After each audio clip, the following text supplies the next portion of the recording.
By now, you have undoubtedly heard of the terrible shooting that took place right outside of Washington, D.C. on Wednesday. Congressmen, civil servants, together with their staff, family, friends, and brave law enforcement officers were targeted by an unhinged shooter. This is not a time for politics, not a time to dole out blame.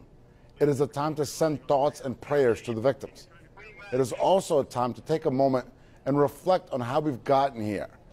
I'm not coming to you to preach. Politics is a tough business. I know that firsthand. Political divisions have run deep in our country. Of course, there's going to be disagreement on key issues. That is the basis of a strong democracy.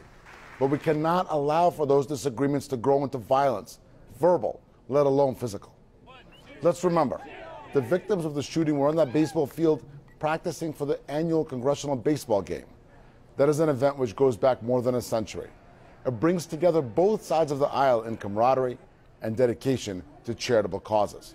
We may have our differences, but we do well in times like these to remember that everyone who serves in our nation's capital is here because, above all, they love our country.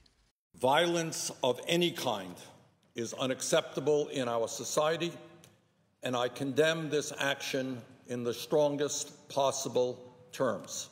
We are united in our shock. We are united in our anguish. An attack on one of us is an attack on all of us. Just because there are two sides of an issue, usually there are even more than that, doesn't mean that one side is evil, unpatriotic, or anything close to that. My bottom line for you is simple. Let us all take a step toward being united, and if we do disagree, to do so with civility and kindness for one another.